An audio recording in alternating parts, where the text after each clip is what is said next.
Today on Mike Attempts, cleaning refrigerator coils. Cleaning your coils improves cooling, saves electricity, and extends the life of your refrigerator. So let's get to it. Depending on the age and model of your fridge, the coils could be on the back, on top, or underneath, like mine. Grab one side of the plastic grill and it should pop right off. I'd like to say I waited for mine to get really dirty just so I could make this video. The truth is, it's really easy to forget about coil maintenance.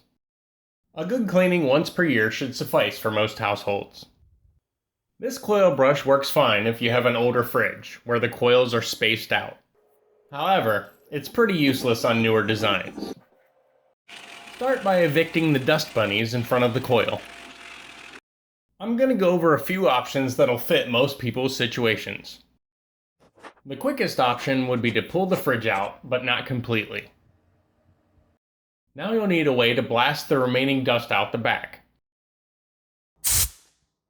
This is my preferred method, but if you don't have an air compressor, don't worry.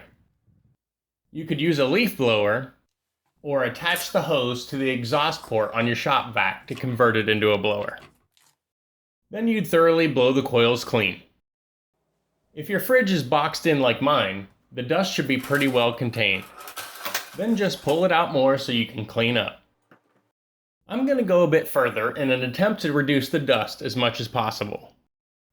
After cleaning up behind, I put a piece of masking tape along the bottom of each side to prevent dust from shooting out. If your fridge isn't as enclosed as mine, you could tape a used furnace filter to the back of a box fan to pull the dust to one side.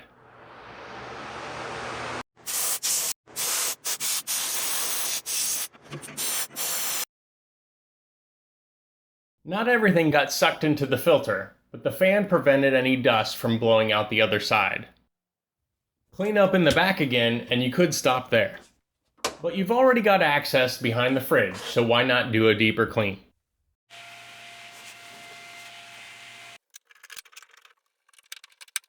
Next time, I'm going to remove this panel before blowing out the dust. It's pretty dirty inside, but it didn't take much effort to make it better. For easier access, you should be able to slip the power cord out and disconnect the plug on the water valve. Now you can see the back of the coils. Button up the panel and plug it in. I emptied the vacuum before I started, and this is how much I sucked up. I'm always paranoid that I'm going to kink the water line, so I loop a piece of string around it and pull the string over the top while I push the fridge back in. Then, since I have both ends of the string, I can just let one go to release the hose. It's looking good under there now. Clean up the plastic grill, pop it back in place, and you're done. Feel free to rate this video, add your comments and questions below, and subscribe for more.